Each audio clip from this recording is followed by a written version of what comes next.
இருக்கிறோம். இன்றைக்கு நாம் தியானத்தை எடுத்துக்கொள்கிற வேத பகுதியானது எரேமியா புத்தகம் 15ஆம் அதிகாரம் 19வது வசனத்தை நீங்கள் வாசித்து வேதாகமத்தில் நீங்கள் பார்த்தீங்கன்னாக்கா பைபிள் சொல்றது, இது நிமித்தம் நீ திரும்பினால் நான் உன்னை திரும்ப சீர்படுத்துவேன், என் முகத்துக்கு முன்பதாக நிலைத்திருப்பாய். நீ தீர்ப்பானது நின்று வெளியேற பெற்றதை பிரித்தெடுத்தால் என் வாய்ப்போடு இருப்பாய். நீ அவர்களிடத்தில் திரும்பாமல் அவர்கள் உன்னிடத்தில் திரும்புவார்கள் என்று கர்த்தர் சொல்லுகிறார் என்று வேதம் சொல்லுது. சரிங்களா? அப்ப ஆண்டோடைய வசனம் இன்னைக்கு தியானத்தில் எடுத்துக்கொண்டிருக்கிற வேத வசனமானது கர்த்தர் சொன்னார், இதை பேசு அப்படின்னார். ஆமே, இந்த வாரம் என்ன பேசணும் ஆண்டவரே அப்படின்னு கேட்கும்போது கர்த்தர் சொன்னார், இதை பேசு அப்படின்னு சொல்லி ஆண்டவர் இந்த வார்த்தையை கொடுத்து பேசுனால நீ இது நிமித்தம் நீ திரும்பினார் அப்படின்னா கர்த்தர் எப்படி என்ன சொல்றாருனாக்கா, நம்ம போய் கொண்டிருக்கிற இந்த பாதையில நம்ம வாழ்க்கையில ஆமே அபவுட் 10 அப்படின்னு சொல்லுவாங்க.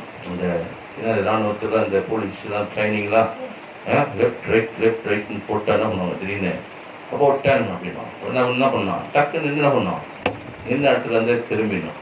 ஏன் எங்களை அப்படி செய்ய சொல்றீங்கன்னு கேட்க முடியாதுல்ல, கேட்க முடியுமா?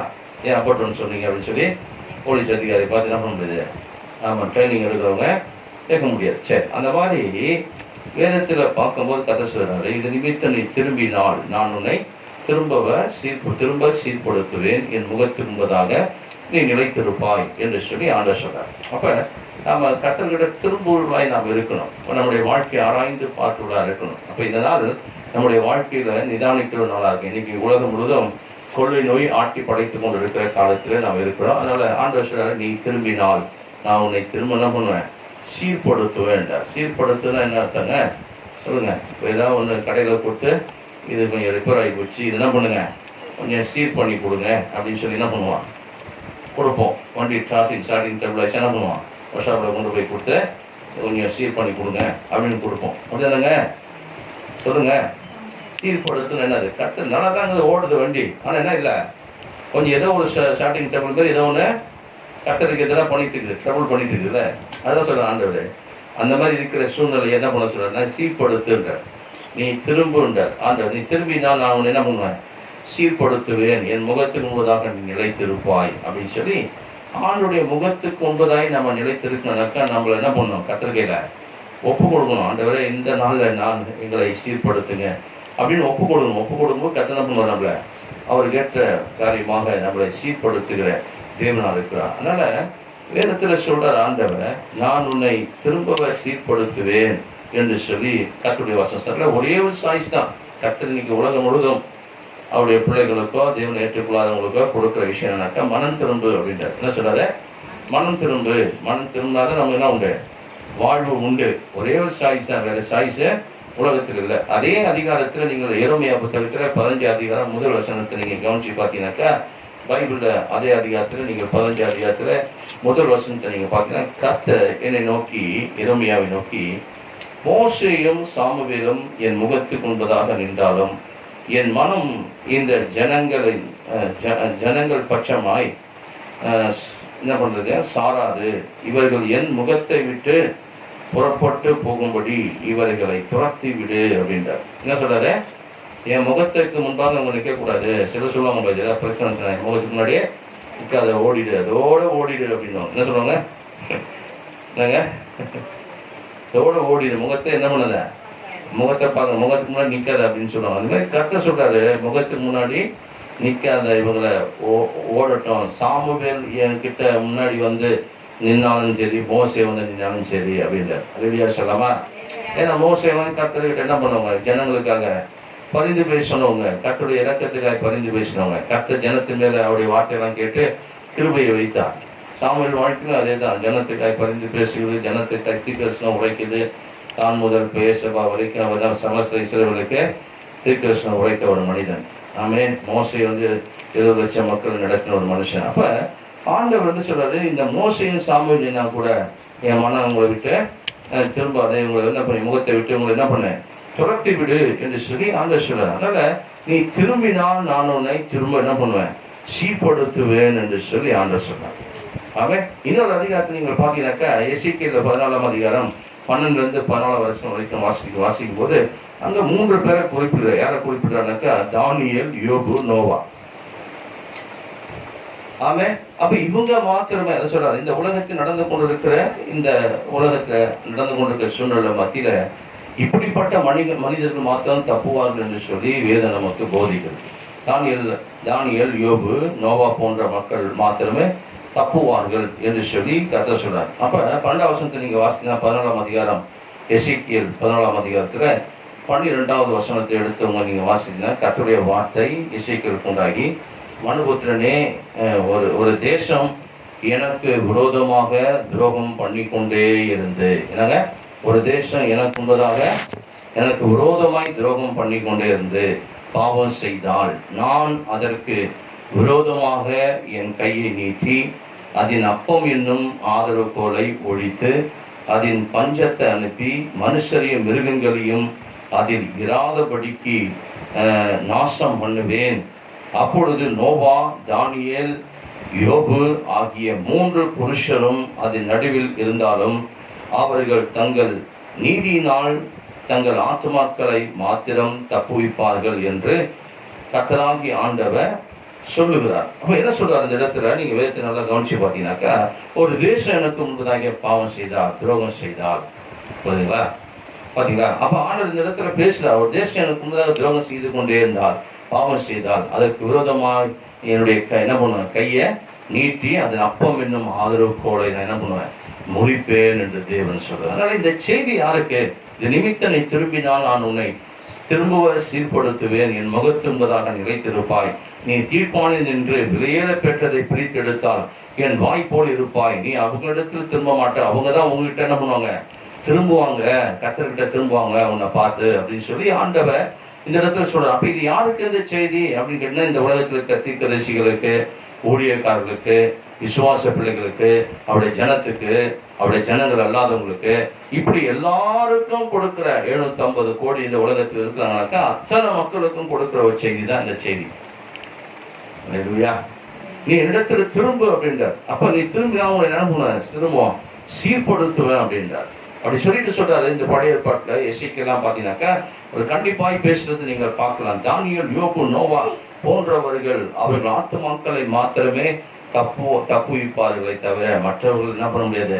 தப்புவிக்க முடியாது. என் கைக்கு யாரும் உங்களை விடுவிக்க முடியாதுன்றதுனால இன்னைக்கு வானத்தின் கீழெங்கும், நல்லா கவனிங்க, வானத்தின் கீழெங்கும் மனுஷனுக்குள்ளே அவருடைய நாமம் அல்லாமல் வேறு ஒரு நாமத்திற்கு இந்த உலகத்துல ரட்சிப்பு கொடுக்கப்படவில்லை. அப்போ ஒரே ஒரு நாமம் தான் இந்த உலகத்துல எல்லா மனுஷனுக்கும் விடுதலை, ஒரு சால்வேஷன், ரட்சிப்பு. இந்த உலகத்திலிருந்தும், பாவத்திலிருந்தும், சாபத்திலிருந்தும், அழிவிலிருந்தும், நரக ஆக்கணிலிருந்தும், ஆக்கணை தண்டனையிலிருந்தும், நாய் திருப்பிலிருந்தும் தப்புவிக்கிறதுக்கு ஒரே ஒரு விஷயம்தான், அவர் நாம மாத்திரமே ரட்சிப்பை உண்டாக்கும். அல்லேலூயா, ஆமே. ஏன்னா அந்த நாமம் தான் இந்த உலகத்துல வந்த நாமம். அந்த நாமம் தான் இந்த உலகத்துல வந்து தம்முடைய ஜீவனை நமக்காய் கொடுத்த ஒரு நாமம். ஆமே. ஆக அந்த நாமத்துல தான் என்ன உண்டு? ரட்சிப்பு உண்டு, விடுதலை உண்டு. வேற எந்த நாமத்திலும் உலகத்தின இல்ல. வானத்தின் கீழே எங்க மனுஷனுக்குள்ளே அவருடைய நாமமே அல்லாமல் வேற நாமத்துக்கு என்ன இல்ல, எதிலிருந்தும் விடுதலை கிடைக்காது. அல்லேலூயா. ஒரு சாபத்திலிருந்தும், பாவத்திலிருந்தும், தரித்திரத்திலிருந்தும், வறுமையிலிருந்தும், ஏழ்மையிலிருந்தும் ஒரு விடுதலை கொடுக்கிற ஒரே ஒரு நாமம் ஆண்டவராகிய இயேசு கிறிஸ்து நாமம் மட்டுமே. புரிஞ்சுங்களா? அதனால பைபிள் சொல்றது வேதத்தை நீங்கள் பார்த்தீங்கன்னாக்கா தேவன் எவ்விதமான அன்பு நம்ம வைத்திருக்காங்க நம்ம புரிஞ்சு கொள்ள முடியும். பைபிள் சொல்றது தானியேல், யோபு, ஆமே, அதுக்கப்புறம் நோவா அப்படின்றார். இந்த 3 பேரை குறிப்பிடுறார். அதுக்கு முன்னாடி பார்த்தீங்கன்னாக்கா மோசே, சாமுவேல் அப்படின்றார். இப்ப 5 பேருடைய கேரக்டர் அந்த அந்த வாழ்க்கைக்குள்ள இருக்கணும்ன்றார். இந்த 3 பேருடைய கேரக்டருக்குள்ள இருக்கணும் அந்த வாழ்க்கை. அப்ப தானியேல் யாரு? பாபிலோன் தேசத்துக்கு 16 வயசுல போனவர், அடிமையாக்கப்பட்டவர். அங்கேயே 70 ஆண்டுகள் அங்கே இருந்தார். ஆனால் அங்கே நல்ல ஒரு போஸ்டிங்கோடு இருந்தார். விசுவாசத்துல வீரராய் நின்றார். நெருக்கம் வரும்போது, பாடு வரும்போது கர்த்தரை நோக்கி கூப்பிட்டு கொடுத்தார். சிங்கத்தின் குகை 80 வயசுல போய் போடுறாங்க அவரை. பாபிலோன் தேசம் தான் கடைசியா அவருடைய மரணம் அங்கதான் நடக்குது. ஆக கர்த்தர் அங்க 70 வயசுல, அந்த 80 வயசுல சிங்க குகையில போடும்போது கூட அவருடைய சிங்கங்கள்லாம் அவரை சேதப்படுத்தாதபடிக்கு அவருடைய விசுவாசம் கர்த்தர் வைக்கிற அந்த ஆராதனையினால ஆண்டவர் அந்த சிங்கத்தின் வாயெல்லாம் கட்டி தம்முடைய தூதன் அனுப்பி இந்த தானியேலை காப்பாற்றி கொண்டு வரார். அல்லேலூயா சொல்லலாமா? இப்படி ஒரு விசுவாசம். தினந்தோறும் அவர் 3 வேளை பலகணியை திறந்து எருசலேமுக்கு நேராக அவர் ஜெபம் பண்ணிட்டே இருக்கார். அந்த எங்க சிலை இருப்பா மாத்த எங்களுக்கு ஒரு விடுதலை தாரும் அப்படின்னு சொல்றாரு. இந்த தானியேல் யாரு? கர்த்தரோட அதிகமா நெருங்கின ஒரு மனுஷன், கர்த்தரோட ஐக்கியமா இருக்கிற ஒரு மனுஷன், கர்த்தர் பக்தியில வாழ்ந்து கொண்ட ஒரு மனுஷன். தானியேல் யாரு அப்படின்னு பாத்தீங்கன்னாக்கா, தேவனுடைய தரிசனத்தை பெற்ற மனுஷன், இயேசு கிறிஸ்துவின் பிறப்பை தீர்க்கதரிசனமாய் பெற்ற ஒரு மனுஷன். இந்த உலகத்தின் சம்பவங்கள், அழிவுகள், இந்த உலகத்தின் முடிவுகள் எல்லாம் கர்த்தர் இந்த தானியேல் கிட்ட தரிசனத்தை அனுப்பி தீர்க்கதரிசனமாக அவருடைய வார்த்தையை அனுப்பி பேசியிருக்கிறார். இந்த உலகத்தின் சாம்ராஜ்யங்கள் எல்லாம் எப்படிலாம் இருக்கு என்பதெல்லாம் கர்த்தர் வந்து என்ன பண்ணிருக்காரு, அவருக்கு எல்லாத்தையும் ஞானத்தை கொடுத்து வெளிப்படுத்துக. இப்படிப்பட்ட ஒரு மனுஷன், கர்த்தரோட பக்தியை வாழ்ந்த ஒரு மனுஷன். அல்லேலூயா. ஆமா, வெறும் பக்தியிலே வாழ்ந்துட்டு எந்த வேலையும் செய்யல, வேலையும் செஞ்சிருந்தாருங்க அரண்மனையில. அல்லேலூயா சொல்லாமா? ஆமா, அரண்மனையில என்ன பண்ணிருந்தாரு, வேலையே செஞ்சிருந்தார். வேலை செஞ்சு கர்த்தருக்குள் பக்தி, அவ்வளவு பக்தி, அவருடைய விசுவாசம் இருந்தது. அவ்வளவு காரியத்துல ஆண்டவருக்குள்ளாக அவர் நடந்த ஒரு மனுஷன். அப்புறம் பாக்குறோம் யோபுடைய வாழ்க்கை எப்படி இருந்தது. உத்தமனா இருந்தார், நீதிமானா இருந்தார், பொல்லாப்புக்கு விலகினார், சன்மார்க்கனா இருந்தார், அப்புறம் தேவனுக்கு பயந்து நடந்தார்.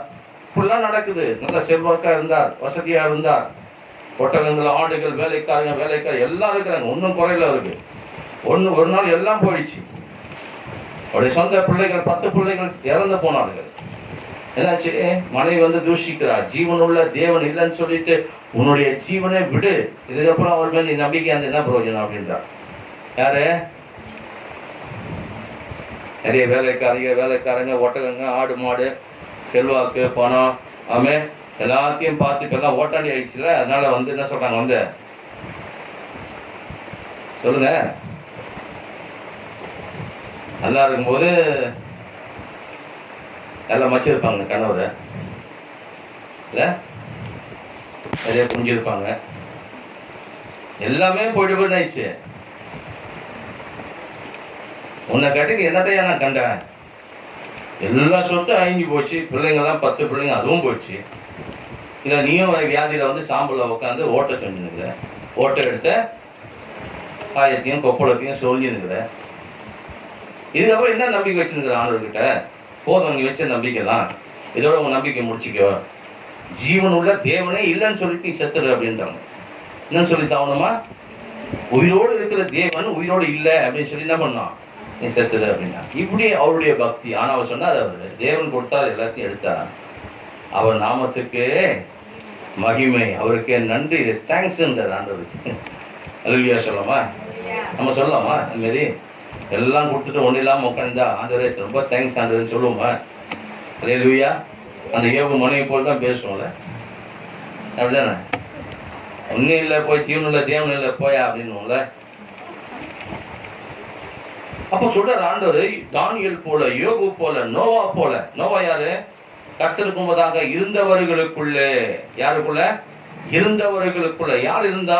பயங்கரமான மக்கள் அங்க வாழ்ந்தாங்க, அசுத்தமான மக்கள் வாழ்ந்தாங்க, விபச்சாரம் நிரம்பிந்த கூட்டத்தின் மத்தியில இந்த யோபு அப்படிப்பட்ட மக்கள் மத்தியில வாழ்ந்தார். தள்ளப்பட்ட தூதர்கள் எல்லாம் ஆண்களாய் உருவெடுத்து பெண்களை தெரிந்து கொண்டு தவறான பாவத்துக்குள் பெருகி இந்த தேசமே பரிசுத்தமான மனுஷனுடைய வித்துகளை கரைப்படுத்தி அசுத்தமாக்கி தேவனுக்கு எதிராய் பாவம் செய்து அப்படிப்பட்ட தேசத்தில் அவர் கர்த்தருக்கும்பதாக இருந்தவர்களுக்குள்ளே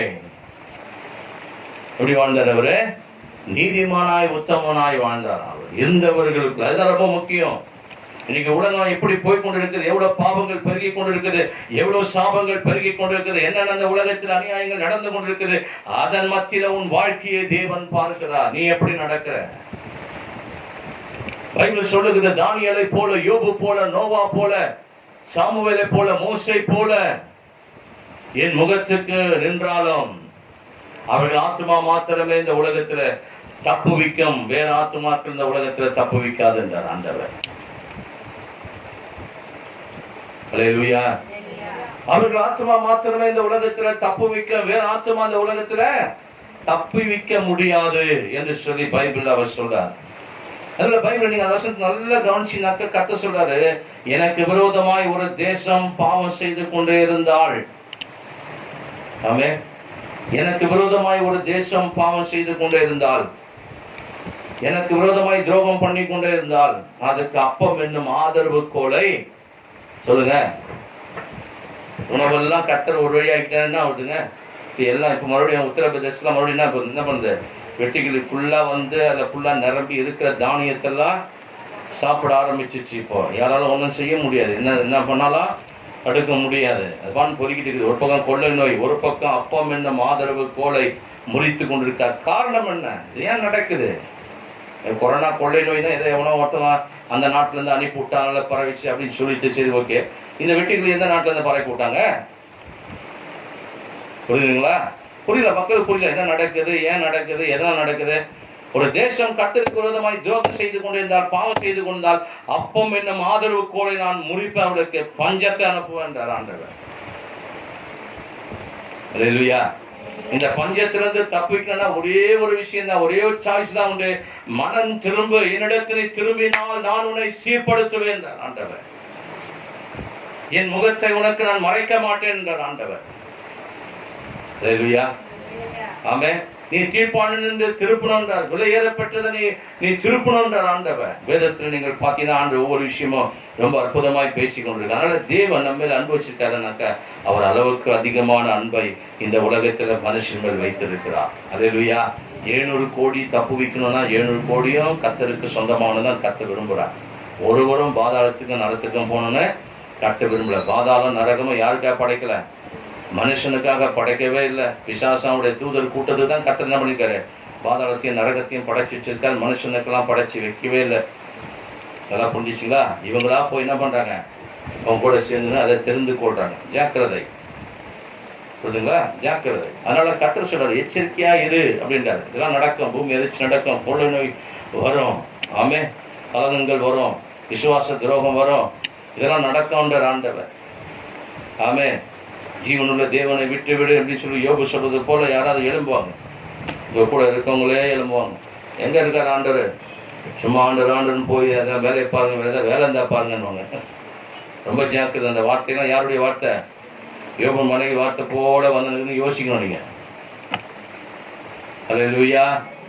ஜாக்கிரதை சொல்ற ஆண்டவர். தானியேலை போல, யோபு போல, நோவா போல இந்த உலகத்துல இருந்தால் அவர்கள் ஆத்மா மாத்திரமே காப்பாற்றப்படும்.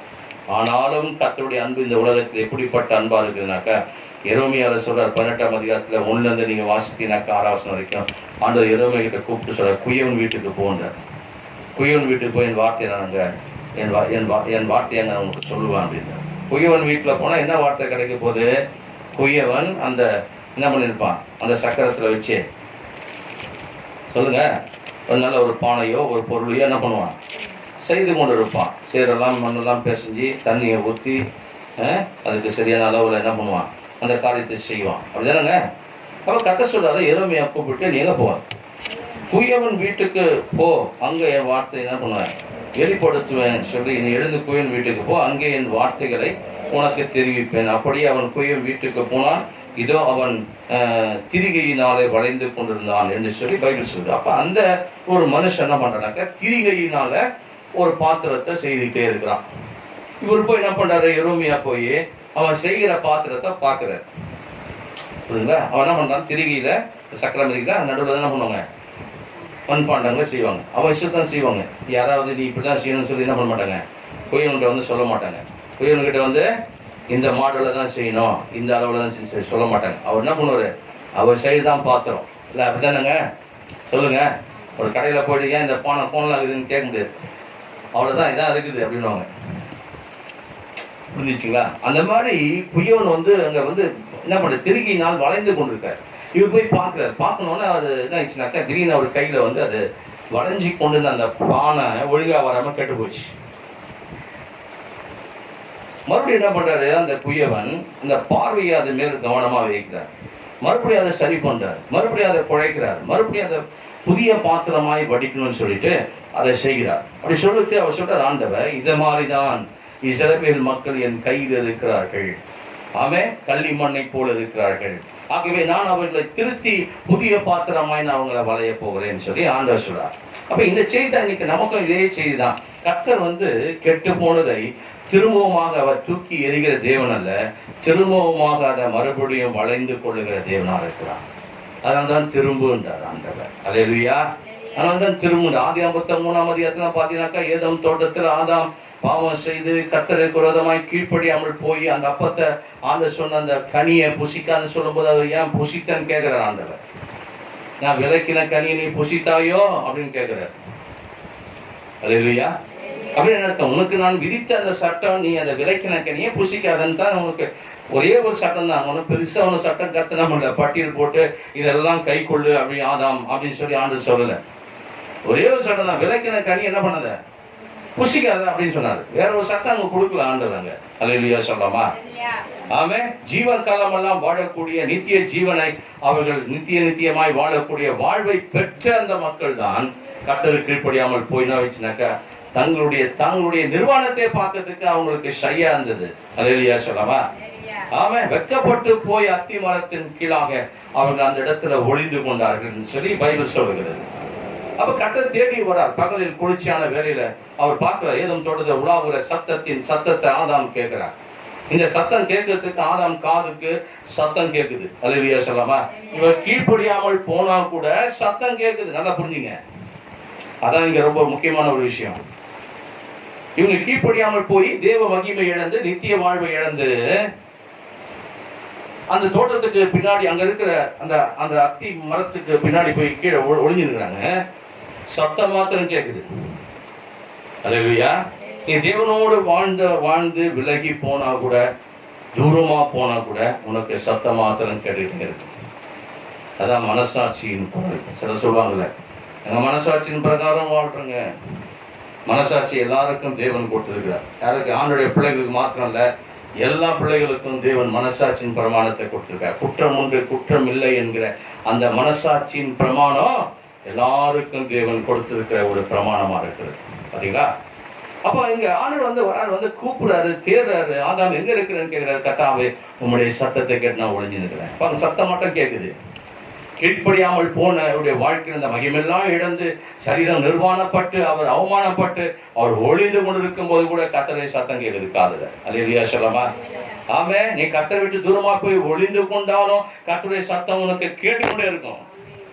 நீ இடத்திலும் வலதிலும் சாயாதபடி இதிலே நடவும் என்று பின் உங்கள் காதுகளுக்கு இந்த சத்தம் கேட்டுக்கொண்டு பின்னால கேட்டுக்கொண்டு இருக்குன்னு சொல்லி பைபிள் சொல்லுகிறது. அந்த மாதிரி கர்த்தருடைய சத்தம் அன்னைக்கு கேட்டது. கர்த்தர் கூப்பிடுறா. ஆதாம் கர்த்தருக்கு பதில் சொல்றார், ஆண்டவரே, உங்க சத்தத்தை கேட்டு நான் பயந்து போய், நிர்வாணியா இருக்கிறதுனால பயந்து போய் நான் ஒளிந்து கொண்டு இருக்கிறேன் அப்படின்னாரு. அல்லேலூயா சொல்லலாமா? ஒளிந்து கொண்டு இருக்கிறேன் அப்படின்னு சொன்னார். அப்ப கர்த்தர் சொல்றாரு, நான் உனக்கு அந்த விலைக்கின கனியை நீ புசித்தாயோ அப்படின்னு கேட்கிறார். இதுதான் கர்த்தருக்கு எதிராக அவர் செய்த பாவம், கீழ்ப்படியாமல் போன பாவம். ஆனாலும் தேவன் விடல, திரும்பவும் அந்த ஆதியில அடிக்கப்பட்ட தேவனாக அவர் தோல் உடையை இந்த ஆதாமுக்கும் ஏவாளுக்கும் ரட்சிப்பினுடையாக தேவன் உடுத்தினார். அல்லேலூயா சொல்லாமா? அதனால கர்த்தர் சொல்றார், இன்னைக்கும் கர்த்தர் சொல்றார், நீ திரும்பு, நான் உன்னை சீர்படுத்துவேன். குயவன் வீட்டுக்கு போ. அங்க திரிகையில ஒரு குயவன் மண்பாண்டத்தை திரிந்து கொண்டிருக்கும் போது கெட்டு போனதை திரும்பவும் அதை புதிய பாத்திரமாய் வணைந்து கொண்டது போல நான் உன்னை புதிய பாத்திரமாய் வணைந்து கொள்ளுவேன். இன்னைக்கு இன்னைக்கு யோசிக்கிற காரியம் அதுதான்.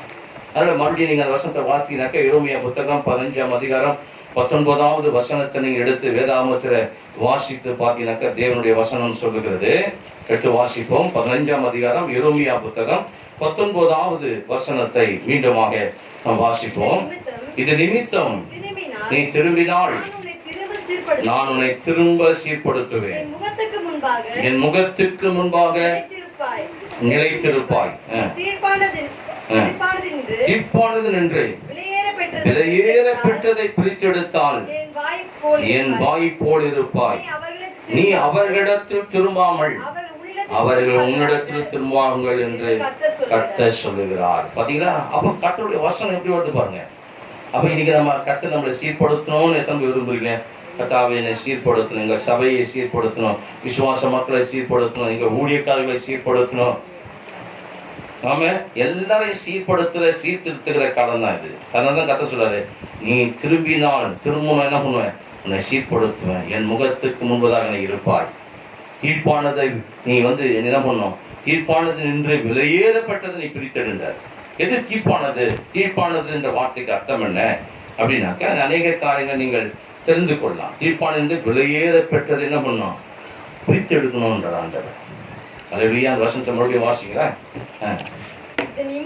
இது நிமித்தம் நீ திரும்பினால் நான் உன்னை திரும்பவும் சீர்படுத்துவேன், என் முகத்துக்கு முன்பாக நீ நிலைச்சியம் இருப்பாய். நீ தீர்ப்பானது நின்று விலையேற பெற்றதை நீ பிரித்தெடுக்கணும்.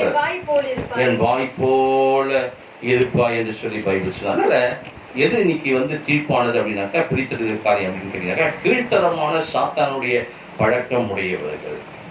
அப்போ உலகம் எப்படி இது பொல்லாங்குக்குள் கிடக்கு. உலகம் எப்படி இது பொல்லாங்கு. அப்ப கீழ்த்தரமான சொல்ல முடியாது. சில பேர் பேசணும் சொல்ல, கீழ்த்தரமா பேசாதீங்கன்னு, கீழ்த்தரமா செய்யாதீங்க. இல்லையா? ஆமே. அப்போ கீழ்த்தரமான சாத்தானுடைய பழக்கம் உடையவர்கள். ஏன்னா உலகத்தில் எப்படி இருக்குது? உலகம் பொல்லாங்குக்குள் இருக்குது. அப்படிப்பட்ட உலகமா இருக்குது. அப்ப இந்த உலகத்திலிருந்து நீ என்ன பண்ணணும்? விலையேற பெற்றது என்ன பண்ண?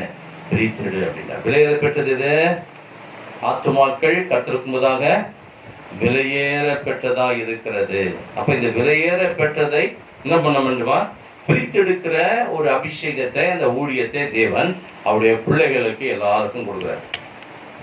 ஆமே. அப்ப இந்த காலம் நம்ம சும்மா இருக்கிற காலம் அல்ல. எங்க போனாலும் நீ ஆண்டவர் பத்தி என்ன பண்ணினா சொல்ல ஆரம்பிச்சிடணும், விட்டுறக்கூடாது.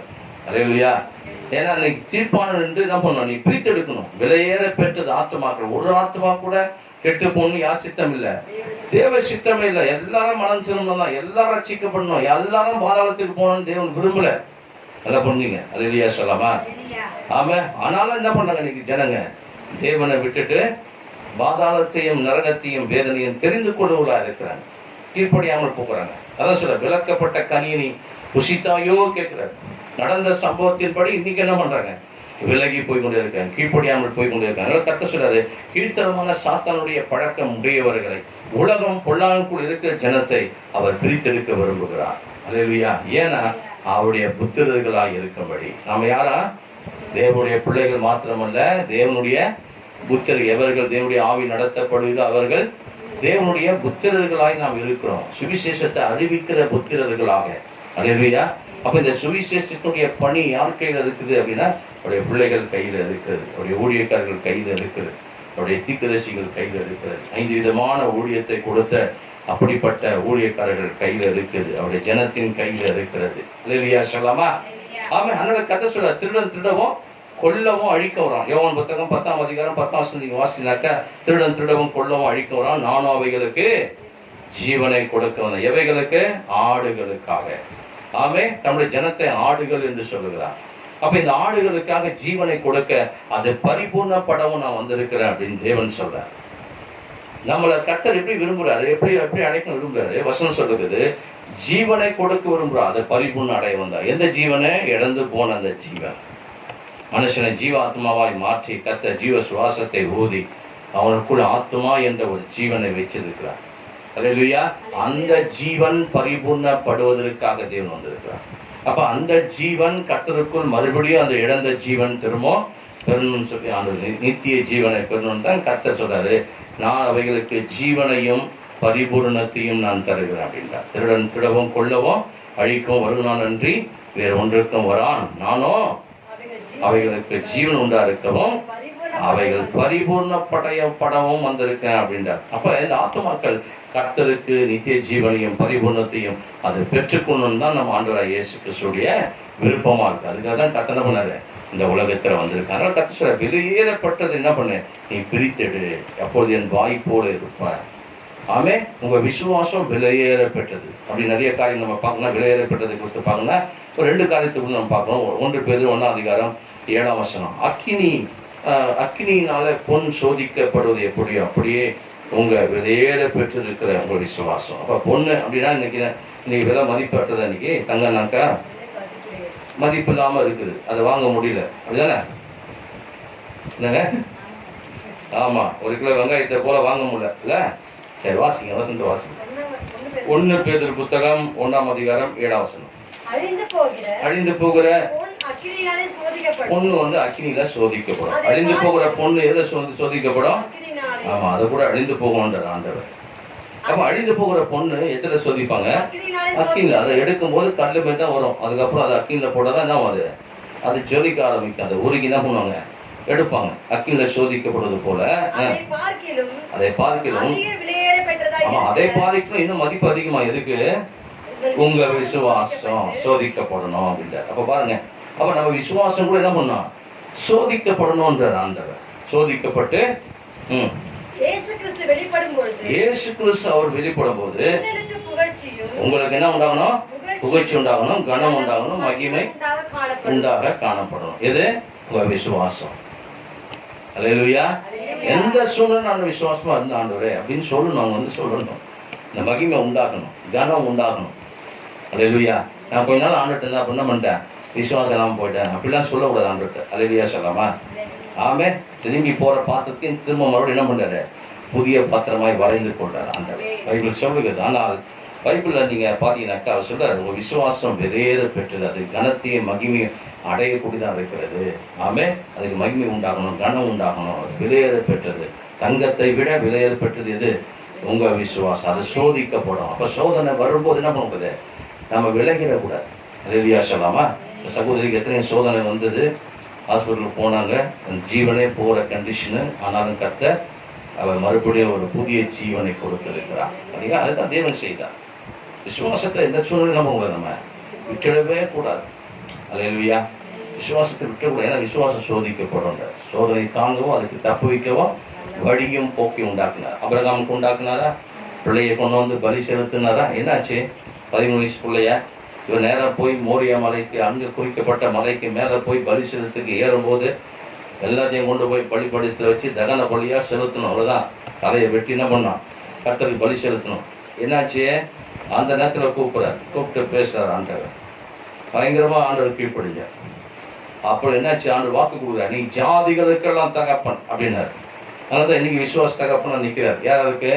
கிறிஸ்தவங்களுக்கும் முஸ்லீம்களுக்கும். அப்புறம் சொல்லுங்க, கிறிஸ்தவங்களுக்கும் முஸ்லீமுக்கு. அப்புறம் யாருக்கு? இஸ்ராயல் மக்களுக்கும்.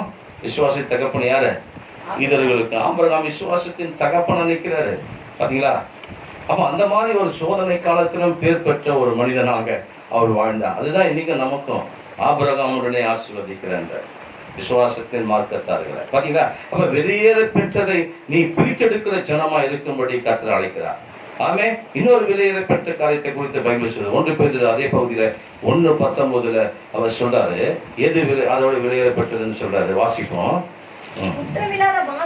குற்றமில்லாத மாசற்ற ஆட்டுக்குட்டி ஆகிய கிறிஸ்துவின் வெளியேற பெற்ற ரத்தத்தினால நீங்க மீட்கப்பட்டீர்கள் என்று. அப்ப அவருடைய ரத்தம் வெளியேற பெற்றதா இருக்கிறது. அல்லேலூயா சொல்லாமா? குற்றமில்லாத மாசற்ற ஆட்டுக்குட்டியாகிய இயேசு கிறிஸ்துடைய ரத்தம் எப்படிதான் வெளியேற பெற்றது. ரொம்ப அது ஆமே, இதை விட காஸ்ட் அதிகம். அதுதானே? அல்லேலூயா. அப்படிதானமா? இதை விட காஸ்ட் அதிகம். அப்ப என்ன பண்றாரு? வெளியேற பெற்றது. அந்த ரத்தத்துல என்ன பண்றாரு? மீட்கிறாரு. அல்லேலூயா சொல்லாமா? அப்ப நம்மளை மீட்கிறதுக்கு ஒரு ரத்தம் அவசியமானது. ஏன்னா பாவ மன்னிப்பு எதுல உண்டாகுது? ரத்தம் சிந்து இல்லாமல் பாவ மன்னிப்பு இல்லை. உங்கள் ஆத்மாவுக்காக பாவத்தை நிவர்த்தி ஆக்குறது ரத்தமே என்று சொல்லி இது லேவியராம் புத்தகத்துல 17ஆம் அதிகாரத்துல 11ஆம் வசனத்துல இந்த வார்த்தை இருக்கு. சரி, எடுக்க வேண்டாம். ஆக இந்த வசனத்தின் அடிப்படையில் பார்க்கும்போது கர்த்தர் வெளியேறப்பட்ட ரத்தத்தினால் நமக்கு மீட்பு. எதுலதான் கர்த்தர் மீட்க போறாரு? இந்த உலகம் முழுதும் எதனாலதான் மீட்க போறாரு? அவருடைய ரத்தம் தான் இன்னைக்கு எல்லாருக்கும் மீட்பு. அல்லேலூயா சொல்லாமா? அப்ப அந்த ரத்தம் இன்னைக்கும் ஜீவனோடு இருக்குதா? இன்னைக்கும் உயிரோடு இருக்குதா? இன்னைக்கும் ஜீவனோடு இருக்குது. ஆபேல் ரத்தமே இன்னமும் பேசிக்கொண்டு இருக்குமானால். அல்லேலூயா. அதான் நீ கம்பேர் பண்ணி பாருங்க. ஆபேல் ரத்தமே பேசிக்கொண்டு இருக்குதான். என்னன்னு? என் சகோதரன் என்ன கொலை செய்தான், பழி வாங்குங்க அப்படின்னு சொல்லிட்டு. அல்லேலூயா சொல்லாமா? பழி வாங்க ரத்தமே இன்னும் பேசிக்கொண்டுதா? பழுதட்ட ரத்தம் இன்னும் அதிகமாய் பேசும் அல்லவா நம்முடைய வாழ்க்கையில. அல்லேலூயா.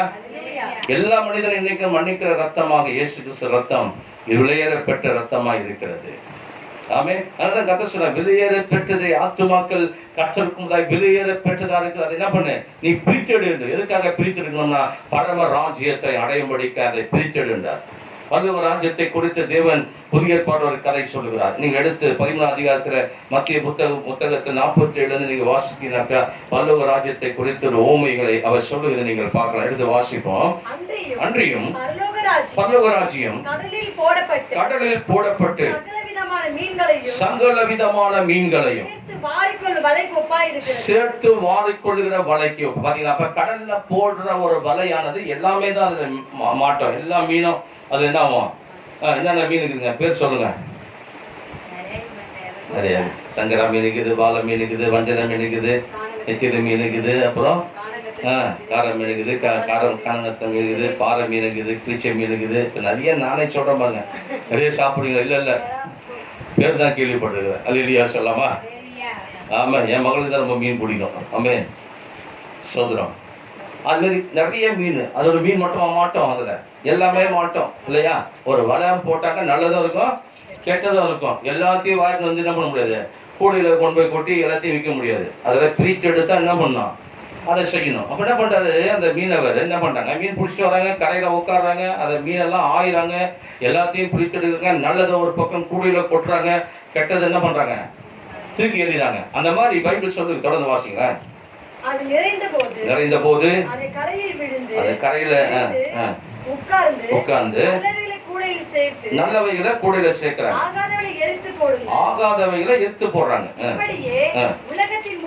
இப்படிதான் உலகத்தின் முடிவில நடக்க போகிறது. தேவதூதர் வருவாங்க இந்த வேலையை செய்யறதுக்கு. நீதிமான்களாய் வாழுகிற, கர்த்தருக்கு சாட்சியாய் வாழுகிற, தேவனுக்கு பிரியமாய் வாழுகிற, கர்த்தருடைய நீதியை செய்து கொண்டிருக்கிற அவர்கள் நடுவில் இருக்கிற ஒரு பொல்லாத கூட்டம் இருக்குன்றாரு. பொல்லாதவர்களை பிரித்து ஆமா, இந்த இதையாவது கடல்ல இருக்கிறதையாவது வேஸ்டானது தூக்கி கடல்ல போட்டுவாங்க. ஆனா அதை எங்க போட்டாரு ஆண்டவர், அக்கினி ஜுவாலையில போடுகிறார் என்று பைபிள் சொல்லு. தொடர்ந்து வாசிங்க. அங்கே அழுகையும் அங்கே என்ன இருக்காது, சமாதானம் இருக்காது, சந்தோஷம் இருக்காது, மகிழ்ச்சி இருக்காது, நிம்மதி இருக்காது. அங்க அழுகை இருக்கும், என்ன இருக்கும், பல்ல கடிச்சுக்கிட்டே இருப்பாங்க. இந்த பிசாசாவி புடிச்சா நல்லா பல்ல கடிச்சுக்கிட்டே இருக்கும். நீங்க பாப்பீங்க, பாத்திருக்கீங்களா? இந்த பாதாளத்துல சைகையினுடைய ஒரு சின்ன எக்ஸாம்பிளுடைய என்னது மாடல் தான், டெமோ காட்டும். அந்த உலகத்துல வந்து பிசாசு புடிச்சவங்களுக்கு பல்ல நல்லா நர நர நரன்னு கடிச்சுருக்கோம். அங்க பற்கடிப்பும் அழுகையும் இருக்கின்ற எங்க, அந்த அக்கினி ஜுவாலையில. பாத்தீங்களா? அப்படி தொடர்ந்து வாசிங்க. பின்பு இயேசு அவர்களை நோக்கி, எல்லாத்தையும் புரிஞ்சுக்கிங்களா, கேட்டீங்களா, தெரிஞ்சிச்சா? Okay, right. இப்போ எல்லாத்தையும் நீங்க கேட்டீங்க, தெரிஞ்சுக்கிங்க, இதான் நடக்க போகுது. ஓகேவா? இதை மறக்க மாட்டீங்களா? சொல்லுங்க. இந்த மீன் கதை என்ன பண்ணக்கூடாது, மீன் சாப்பிடும் போதெல்லாம் என்ன பண்ணணும், இந்த மீன் கதை ஞாபகம் வரணும். இல்லையா? வாசிங்க. அதற்கு அவர்கள் சீசருக்கு சொல்றாங்க, ஆமா ஆண்டவரே, தெரிஞ்சுக்கணும் ஆண்டவரே அப்படின்ட்டாங்க. அப்போது அவர் அவர்களை நோக்கி, இப்படி இருக்கிறபடியால் பரலோக ராஜ்யத்துக்கு அடுத்தவைகளை உபதேசிக்கப்பட்டு சேரின வேதபாரகர் எவனோ தன்னுடைய பொக்கிஷத்திலிருந்து புதியவைகளையும் பழையவைகளையும் எடுத்து கொடுக்கிற வீட்டு எஜமானாகிய மனுஷனுக்கு ஒப்பா இருக்கிறான்னு சொல்லி பைபிள் சொல்லுகிறது. அல்லேலூயா. அப்ப கர்த்தருடைய வேலை செய்கிறவருடைய பிள்ளைகள்லாம் எப்படி இருக்காங்களா, வீட்டில் இருக்க எஜமானை போல இருக்கிறாங்க. பழையவைகளையும் புதியவைகளையும் எடுத்து காண்பிக்கணும். சில பேர் சொல்லுவாங்க, பழைய ஏற்பாடு வந்து எங்களுக்கு போதும், புதிய ஏற்பாட்டில் மேலே உட்காந்து கஷ்டமா இருந்தது, புதிய ஏற்பாடு எங்களுக்கு வேணாம், பழைய ஏற்பாடு எங்களுக்கு, புதிய ஏற்பாடு எங்களுக்கு போதும், பழைய ஏற்பாடு வேணாம்னு சொல்லுவாங்க. புரியுதுங்களா? இதெல்லாம் கவனமா இருக்கணும். அல்லேலூயா சொல்லாமா? ஏன்னா பழைய ஏற்பாடு இல்லாம புதிய ஏற்பாடு என்ன பண்ண முடியாது, விளக்கி சொல்ல முடியாது, போதிக்க முடியாது. ஏன்னா அவ்வளோ விஷயங்களை பழைய ஏற்பாட்டில் கர்த்தர் வச்சிருக்காரு. பழைய ஏற்பாடு தெரிஞ்சாதான் ஒருத்தவங்க என்ன பண்ண முடியும், புதிய ஏற்பாட்டை போதிக்க முடியும். பழைய ஏற்பாடு தெரியாம புதிய ஏற்பாடு என்ன பண்ண முடியாது, போதிக்க முடியாது. எந்த ஊழியர்களும் முடியாது. அப்படி போதிக்கிறாங்கனாக்கா அவங்க சரியான ஊழியக்காரங்க இல்ல. அல்லேலூயா சொல்லாமா? ஆமே. பழைய ஏற்பாட்டு பழையதையும் புதியதையும் எடுத்து வீட்டு எஜமானை போல அவர்கள் என்ன பண்றாங்க, தேறின வேத பாரகர்களாய் நாம் இருக்க வேண்டும். கர்த்தருடைய பிள்ளைகள் எப்படி இருக்கணும், தேறினவர்களாக இருக்கணும். நல்லா பைபிள் காலேஜ் படிக்கலாம், அதுக்கெல்லாம் வாய்ப்புகள் இருக்குது. ஆனால் பைபிளை ஒரு முறை என்ன பண்ணணும், நல்லா தெளிவா படிச்சிடணும். அல்லேலூயா சொல்லாமா? இங்க இருக்கிற 66 புத்தகத்தை நல்லா தெளிவா புரிஞ்சிக்கினா போதும். ஆமே. அல்லேலூயா. அந்த மாதிரி நம்ம படிக்கணும். அப்ப கர்த்தருடைய வசனம் சொல்றது, வேதத்துல பார்க்கிறோம், வெளியேற பெற்றதை என்ன பண்ண சொல்றாரு, பிரித்தெடுக்கிறார். சில தாயின் கற்பத்துல என்ன பண்றாரு, பிரித்தெடுக்கிறார் கர்த்தர். ஒரு சிலர் எப்படி பிரித்தெடுக்கிறாரு, இப்போ இவங்க எத்தனை வயசுல ரசிக்கப்படுறாங்கனாக்கா கிட்டத்தட்ட ஒரு 46 வயசுக்கு அவங்களுக்கு 48 2 வயசுக்கு என்ன பண்றாங்க, கர்த்தருக்குள்ள வந்து விசுவாசமா மாறுறாங்க. சிலர் என்ன பண்றாரு, ஆண்டவர் தாயின் கற்பத்தில் என்ன பண்றாரு, தாயின் வயிற்றில் இருந்தது முதல், கலாத்தியர் புத்தகம் 1 அதிகாரம் 15 வசனம் எடுத்து நீங்க பாத்தீங்கன்னா, அப்போஸ்தலனாகிய பவுல் தாயின் வயிற்றில் இருக்கும் போது என்ன பண்றாரு, அங்கிருந்து செலக்ட் பண்றார், தெரிந்து கொண்டார். ஆமே, அல்லேலூயா சொல்லாமா. அப்ப அங்கே செலக்ட் பண்றார். அப்ப பாத்தீங்கன்னாக்கா எரேமியா புத்தகம் 1 அதிகாரம் 5ஆம் வசனத்தை நீங்க வாசித்தீங்கன்னாக்கா, தாயின் வயிற்றில் உருவாகும் முன்னே, பாத்தீங்களா என்னங்க, தாயின் கற்பத்துல உருவாகும் முன்னே அப்படின்னு அர்த்தம். உங்க அம்மா அப்பாவுக்கு கல்யாணம் ஆகிறதுக்கு முன்னாடியே நான் உன்னை தெரிஞ்சுக்கிறேன்னு அர்த்தம். புரிஞ்சிச்சா? எத்தனை பேர் புரிஞ்சிச்சு? உங்க அம்மா அப்பாவுக்கு எரேமியா சொல்றாரு, உங்க அம்மா அப்பா கல்யாணம் ஆகிறதுக்கு முன்னாடியே, அதான் அர்த்தம். தாயின் கற்பத்துல நீ உருவாகிறதுக்கு முன்னாடி நான் உன்னை தெரிஞ்சுக்கிறேன் என்ன அர்த்தம்? சொல்லுங்க, பேசுங்க, நல்லா கவனமா பேசுங்க, பெரிய பேசுங்க. உங்க அம்மா அப்பா கல்யாணம் ஆகிறதுக்கு முன்னாடியே நான் உன்னை தெரிந்து கொண்டேன். அல்லேலூயா சொல்லாமா. யார் வயிற்றுல எந்த கரு உருவாகும் என்பதை தேவன் அறிந்து வைத்திருக்கார். கரங்களை தட்டி ஆண்டவரை நாம் மகிமைப்படுத்துவோம். அதான் நீங்க சத்தியம்.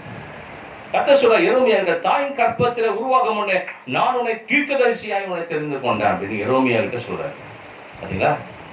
இதுதான் கர்த்தர் எப்படி அவருடைய ஒவ்வொரு அந்த கருவுகளையும் கர்த்தர் யாரு, அவங்க தாயின் கற்பத்துல உருவாகிறதுக்கு முன்னாடி அறிகிற தேவன் தான் உன்னுடைய தேவன், என்னுடைய தேவன். ஆமா, இந்த உலகத்துல டாக்டருக்கு 1 மாசம் போனாதான் அது கரு உருவாகிதா இல்லையான்னு தெரியும். 3 மாசத்துக்கு போனா அது என்ன உருவத்தில் இருக்குதுன்னு தெரியும். 6 மாசத்துக்கு போனா ஆண் பெண்ணான்னு தெரியும். அதெல்லாம் பார்க்கக்கூடாது. அல்லேலூயா சொல்லாமா.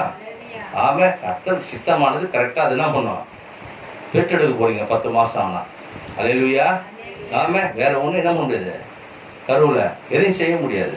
ஆமா, அதனால இன்னைக்கு இன்னைக்கு அதெல்லாம் செய்யறாங்க, சரி போட்டோம், அது போட்டோம். அது மாதிரி கர்த்தர் சொல்றாரு, இதெல்லாம் உருவாகும் முன்னே கர்த்தர் என்ன பண்றாரு, நம்மள ஒவ்வொரு கருவுகளையும் தாயின் கற்பத்தை உருவாச்சுக்கு முன்னாடியே அவர் எல்லா டாக்டரை விட முன்னாடியே ஸ்கேன் பண்றவர் யாருன்னா உன்னுடைய தேவன் தான், என்னுடைய தேவன் தான். அல்லேலூயா சொல்லாமா.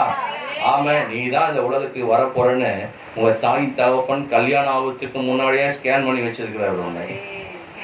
புரியுதுங்களா? ஆமா, அப்படிப்பட்ட தேவன். அதனால கர்த்தருடைய வசனம் சொல்லுது, உன்னை தாயின் கற்பத்தில் உருவாகும்னு உன்னை தெரிஞ்செடுத்தேன். ஆமே, கர்த்தருடைய வசனம் சொல்லுது. 2 தீமோத்தேயு புத்தகம் 4 அதிகாரம் 18 வசனம், கர்த்தர் எல்லா தீமையினின்று என்னை ரட்சித்து தம்முடைய பரம ராஜ்யத்தை அடையும்படி என்னை காப்பாற்றுவார். ஆமே, எதுக்குதான் கர்த்தர் இவ்வளவும் பண்றாரு? ஏன் உன்னை தெரிஞ்சது, ஏன் நீ வேணும்ன்றாரு? உன்னை பரம ராஜ்யத்துக்கு அடையத்துக்கு தான் அவர் விரும்புறாரு. புரியுதுங்களா? அதான் பவுல் எழுதுற ரொம்ப அழகா 4ஆம் அதிகாரத்துல 18 வசனத்தை நீங்க எடுத்து நீங்க வாசித்தீங்கன்னாக்கா, கர்த்தர் எல்லாம் சேர்ந்து வாசிக்கலாமா இந்த வசனம்? இந்த வசனம் உங்களுக்குன்னு நீங்க நினைச்சு வாசிங்க, உங்களுக்கு சொந்தமாக்கி வாசிங்க. இந்த வசனம் எனக்கு அப்படின்னு சொல்லிட்டு நீங்க வாசிக்கலாம். கர்த்தர் எல்லா தீமையினின்று என்னை ரட்சித்து தம்முடைய பரம ராஜ்யத்தை அடையும்படி காப்பாற்றுவார், அவருக்கு சதாகாலமும் மகிமை உண்டாவதாக. ஆமே. பாத்தீங்களா? அவருக்கு சதாகாலம். அப்ப கர்த்தர் பரம ராஜ்யத்தை அடையும்படி உன்னை எல்லா தீமையிலிருந்து உன்னை விலக்கி காப்பாற்றுகிற தேவன். இதை யார் இன்சூரன்ஸ் பண்ணியிருக்கிறா? கர்த்தரே இன்சூரன்ஸ் உன் வாழ்க்கையை குறித்து பண்ணியிருக்கார். அப்போ அவர் காப்பாற்றுவதற்கு எல்லா வேலையும் செய்வாரா? எல்லா பாதுகாப்பும் உனக்கு அவர் கொடுக்கலாம். எல்லாத்துக்கும் நீ பயந்து நிற்க வேண்டிய அவசியம் இல்லை. அல்லேலூயா சொல்லாமா. நீ தேவனுக்கு சாட்சியாக வாழு, அவரோடு நெருக்கமா இரு. ஆமே, அவரோட ஐக்கியமா இரு. அவருடைய முகம் உனக்கு மறைக்கக்கூடாது. அப்படின்னு என்ன அர்த்தம் சொல்லுங்க? ஒரு தேசனுக்கு துரோகம் செய்து கொண்டே இருந்தால், பாவம் செய்து கொண்டே இருந்தால், என் முகத்தை நான் அந்த தேசத்துக்கு என்ன பண்றேன், மறைக்கிறேன். அதுக்கு நான் என்ன பண்ணுவேன், ஆதரவு அப்பம் என்ன ஆதரவு கோலை முறித்து விடுவேன், முற்றிலும் முடித்து விடுவேன். இப்போ நீங்க பஞ்சம் வருதுன்னா காரணம் என்ன சொல்லுங்க? பஞ்சத்தினுடைய பிரதிபலன் ஒரு தேசம் கர்த்தருக்கு எதிராக துரோகம் செய்து கொண்டே இருக்குனால தான் இந்த பஞ்சம் வரும். அதான் காரணம். அப்ப இதுக்கு ஒரே ஒரு சொல்யூஷன் என்னது? மனம் திரும்பு. இது நிமித்தம் நீ திரும்பினாள் நான் உன்னை திரும்ப என்ன பண்ணுவேன், சீர்படுத்துவேன், உன்னை சரி பண்ணுவேன். உன்னை சரி பண்றதுக்கு பரலோகத்தில் ஒரு ஒர்க் ஷாப் வச்சிருக்கிற ஆண்டவர். அல்லேலூயா. ஆமா, பரலோகத்திலிருந்து தேவன் உன்னை என்ன பண்ணுவாரு, சீர் பண்ணுவார். அவருடைய ஒர்க் ஷாப்ல இருந்து உன்னை என்ன பண்ணுவாரு, டூல்ஸ் அனுப்பி உன்னை சீர் பண்ணுவார், திரும்ப. அல்லேலூயா. ஆமா, பைபிள் சொல்றது போல நாம் தேவனுடைய வாய் போல இருப்போன்றார். நீ அப்படிப்பட்ட மக்களை, அந்த ஆத்துமாக்களை, தீர்ப்பான மக்களை, பிசாசினுடைய அடிமைத்தனத்துல வாழ்ற மக்களை, பிசாசுடைய பொல்லாங்குக்குள் இருக்கிற மக்களை, ஆமே கீழ்த்தனமாய் வாழ்ந்து கொண்டிருக்கிற மக்களை நீ திருப்பணுன்றார் ஆண்டவர். அப்ப எல்லாருக்கும் ஆண்டவர்கிட்ட இடங்க எல்லாருக்கும் இடங்கு. அல்லேலூயா சொல்லாமா. நம்ம எல்லாம் திரும்பணும்னு தேவன் விரும்புகிறார். நீ என் வாய் போல இருப்ப. ஆமே, நீ என்ன பேசுற, அவங்க பேசுட்டோம் அப்படின்வாங்களே, நீ வாய் மூடி அவங்களுக்கு அது நீ அதுக்கு பேசுகிறேன். சில பேர் சண்டையெல்லாம் பண்ணுவாங்க, அவங்க பேசிட்டோம் நீ அதுக்கு அவங்க வாய் மீறி நீ பேசுனது அப்படின்வாங்க. அந்தமாரி ஆண்டு சொல்கிறார், நீ கர்த்தருடைய வாயாக இருப்பேன்ற. அல்லேலூயா சொல்லாமா? நீ கர்த்தருடைய வார்த்தையை பேசினா நீங்கள் சொல்லணும், நான் கர்த்தருடைய வாயாக இருக்கிறேன் அப்படின்னும்.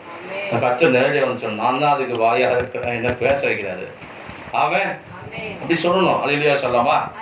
கர்த்தருடைய வாயா நீ இருப்பேன்றார். ஆமென். கர்த்தர் நீதிமானுடைய வாய் ஜீவ ஊற்றுன்றார். நான் உன்னோடு பேசும்போது வாயை திறப்பேன்றார் ஆண்டவர். யார் வீட்டுக்காக போனால் கர்த்தருடைய வார்த்தையை சொல்லணும்னாக்கா முன்னாடியே சில நேரத்தில் ஜெபம் பண்ணி பரிசுத்த ஆவியானவர் இந்த வீட்டில் நான் போகிறேன், நீங்கள் பேச வைக்கணும், இந்த இடத்துல நீங்கள் கிரியை செய்யணும் அப்படின்னு சொல்லிட்டு போயிடுவான். அல்லேலூயா சொல்லாமா? அப்போ என்ன பேசி சொல்லணும்னு தெரியுது, அவ்வளோ நேரம் பேசி வந்துடும் கர்த்தருடைய வார்த்தையை. அப்படி சொல்லாமல் அப்படி போயிட்டோன்னாக்கா ஒன்றும் பேச்சு வராது, அங்கே வாய் வராது, வார்த்தை வராது, ஜெபம் மட்டும் வந்துடுவான். அல்லேலூயா சொல்லாமா?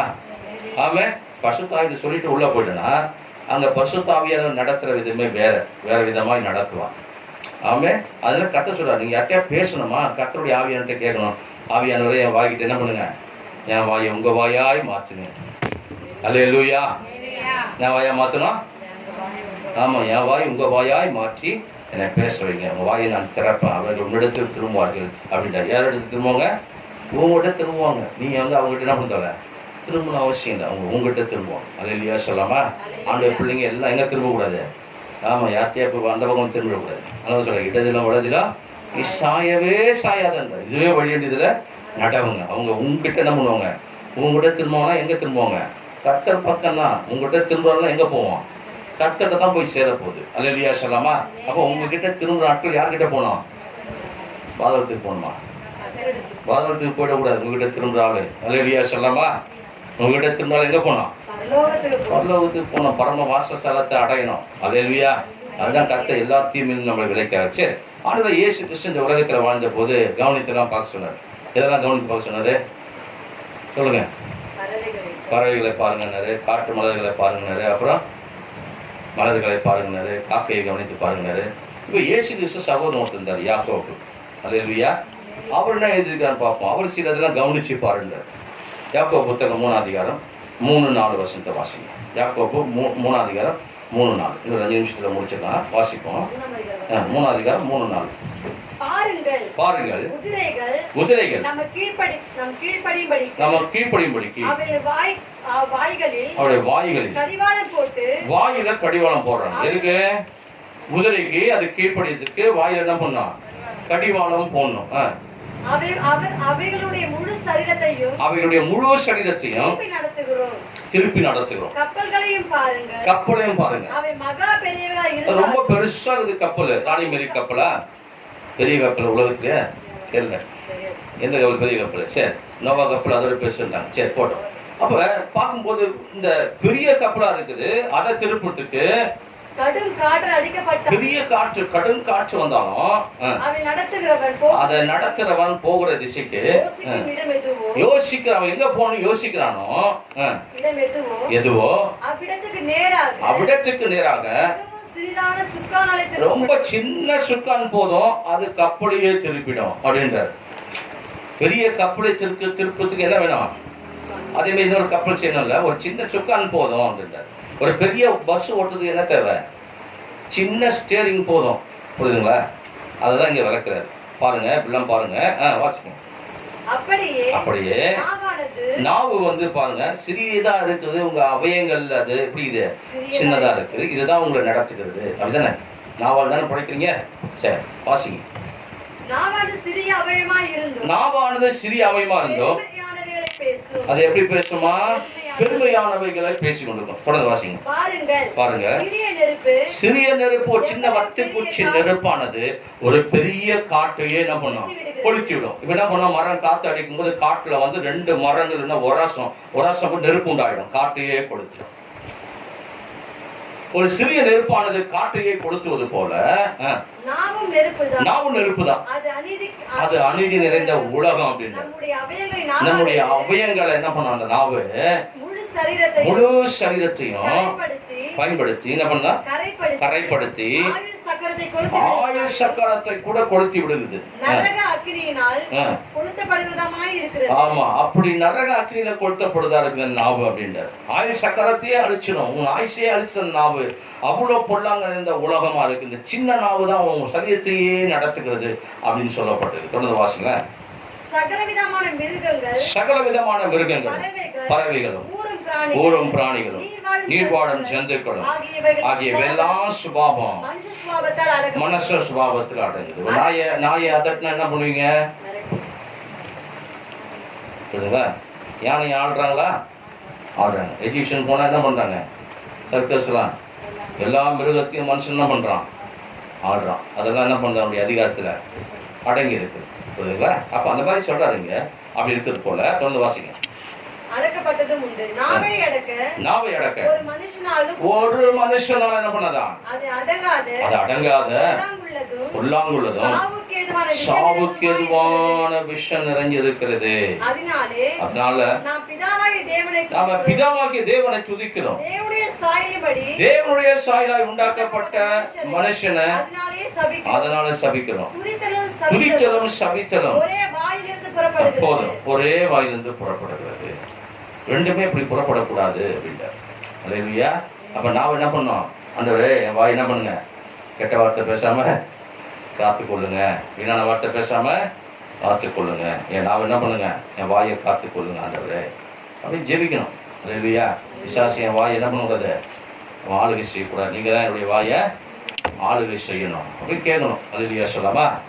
ஏன்னா நம்முடைய வாழ்க்கையை என்ன பண்ணணும்? நாவு பேசி பேசி பேசி பேசியே ஆள் என்ன பண்ணிடும்? கொண்டுடும். அது சக்காரத்தை என்ன பண்ணோம்? அழிச்சிடும். அல்லேலூயா சொல்லாமா? இப்போ ரொம்ப கவனம். ஆமே, ரொம்ப கோபம் ரைஸ் ஆகுதா, அதிகமாக வருதா? ஆமே, அப்போதான் கண்ட்ரோல் பண்ணணும். கடிவாளத்தை கழுதைக்கு குதிரைக்கு போடுவது போல, ஒரு சின்ன சுக்கானால கப்பலை திருப்புவது போல. அல்லேலூயா. இந்த நாவை ஆண்டவரே என் வாயை நீங்க கண்ட்ரோல் பண்ணி நடத்துங்க அப்படின்னு ஆவியானது என்ன பண்ணோம்? ஒப்பு கொடுக்கணும். ஒப்பு கொடுத்து நம்ம கர்த்தருடைய அந்த ஆவிக்குரிய ஜீவியத்தில் வாழுகிற ஜனமா இருக்கணும். கடைசியாகி வாசிக்கும் யாக்கோபு புத்தகம் 5:19. அதுக்கு அடுத்தது 1 பேதுரு 2:24. சகோதரரே, ஒருவன் சத்தியத்தை விட்டு விலகி மோசம் போகும் பொழுது மற்றவன் அவனை திருப்பினால் தப்பி போன மார்க்கத்தில் நின்று பாவியை திருப்புகிறவன் ஒரு ஆத்துமாவை மரணத்தில் ரசித்து பிராண பாவங்களை மூடுவான் என்று அறிய கடவன். அல்லேலூயா. அப்ப தப்பி போன மார்க்கத்திலிருந்து என்ன பண்ணுவான்? திருப்பணும். அந்த தீர்ப்பானது என்ன பண்ண? நீ திருப்பு. கடைசியாக 1 பேதுரு 2:24 பைபிள் சொல்லுது, நீங்க கண்காணியான இடத்துல திருப்பப்பட்டிருக்கீங்க. சிதறுண்ட ஆடுகளை போல இருந்தீங்க, இப்பொழுதோ உங்கள் ஆத்மாவுக்கு மெய்ப்புறம் கண்காணியமான இடத்துல திருப்பப்பட்டிருக்கீங்க. அல்லேலூயா. நீ தீர்ப்பானது திரும்ப இது நிமித்தம் நீ திரும்பினாள், நான் உன்னை சீர்படுத்த. அப்படி எழுந்து நிற்போமா? ஒப்பு கொடுக்கலாமா? நம்மை தாழ்த்தும் அந்த வார்த்தைகளுக்காய் ஸ்தோத்திரம் ஆண்டவரே. ஆண்டவரே ஸ்தோத்திரம். ஒரு விஷயங்களை அர்ப்பணிக்கிறேன். ஆவி ஆத்துமா சரீரத்தை ஆண்டுட்டு அர்ப்பணிங்க. கர்த்தாவே, உமக்கு எதிரான பாவங்கள் எங்கள் வாழ்க்கையில அதை ஆளுகை செய்து கொண்டு வந்தால், தொடர்ந்து கொண்டு வந்தால், கர்த்தாவே ஸ்தோத்திரம். ஆசீர்வாதத்துக்கு அது தடையா இருக்க எங்கள் வாழ்க்கை, உமது முகம் எங்கள் வாழ்க்கையில் அது மறைக்கிற காரியமா இருந்தால், ஒரு விஷயம் நாங்கள் இன்றைக்கு ஒப்பு கொடுக்கிறோம். உடைய குயவன் கரத்துல ஆண்டவர் இந்த பாத்திரத்தை ஆண்டவர் மீண்டுமாய் வேறு பாத்திரமாய் வளைந்து கொண்டது போல, கெட்டு போன பாத்திரத்தையும் விட்டு விடாத ஒரு குயவனை போல என் தேவனுடைய அன்பு இருக்கிறபடினால் கெட்டு போனதை ரட்சிக்கவும் ஆண்டவரை மீட்கவும், கர்த்தாவே இழந்து போனதை தேடவும் மனுஷகுமாரன் உலகத்துக்கு வந்தார் என்றே கர்த்தருடைய வசனத்தின்படியாய் தாழ்த்து சொல்லி எல்லாரும் ஒப்பு கொடுத்து ஜெபிக்கலாமா? அர்ப்பணித்து ஜெபிக்கலாமா? ஒரு விஷயம் உள்ளத்தில் நீங்கள் பேசுங்க. ஆண்டவர்கிட்ட மன்னிப்பு கேளுங்க, அவர்கிட்ட தயவு கேளுங்க. ஆண்டவரே, இந்த உலகம் பஞ்சத்துல போய் கொண்டிருக்குது. ஒரு தேசம் எனக்கு விரோதமாய் துரோகம் செய்து கொண்டிருந்தால், ஒரு தேசம் எனக்கு விரோதமாய் பாவம் செய்து கொண்டிருந்தால், ஆதரவு என்னும் அப்பத்தின் கோலை நான் முறிப்பேன் என்று கர்த்தருடைய வசனத்தின்படியாக ஆமாண்டவரே, இந்த தேசம் ஆண்டவரே கொள்ளை நோயினாலும் பஞ்சத்தினாலும் சூழப்பட்டு இருக்குது. ஆண்டவரே, இனி வர காலங்கள் கொடிய காலங்கள் இருக்கிறபடினால் ஒரு விஷயங்களை மன்னிங்க. உடைய சபைகளை மன்னிங்க, உடைய ஊழியக்காரர்களை மன்னிங்க, உடைய தீர்க்கதரிசிகளை மன்னிங்க. கேளுங்க, எல்லாம் கேளுங்க, அப்படியே கேளுங்க. ஆண்டவரே, விசுவாச பிள்ளைகளை மன்னிங்க. இந்த உலகத்தில் இருக்க 750 கோடி ஜனங்களை மன்னிங்கப்பா. உடைய கல்வாரி ரத்தம் அவங்க மேல ஊற்றப்படட்ட ஆண்டவரே. பாதிக்கப்பட்ட ஜனங்கள் மனம் திரும்பட்ட ஆண்டவரே. நீ திரும்ப இந்த நிமித்தம் திரும்பினால் நான் உன்னை சீர்படுத்துவேன் என்று அந்த சீர்படுத்துகிற கரத்தில் திரும்பும்படியாக என் தேவனுடைய முகம் அவர்களுக்கு மறைக்காதபடி இன்றைக்கு மறைத்துக் கொண்டிருக்க அந்த முகம் ஆண்டவரே எல்லாருடைய கண்களுக்கு தெரியும்படியாக என் தேவனுடைய முகம் இன்றைக்கு வெளிப்படும்படியாக ஹல்லேலூயா. ஒரு விஷயம் மன்னிங்கப்பா, உங்களுடைய ரத்தத்தினால எங்களை கழுவுங்க, எங்கள் ஆத்துமா ஆவி சரீரத்தை சுத்திகரிங்க ஆண்டவரே, நீ பரிசுத்தப்படுத்துங்க ஆண்டவரே. எங்களை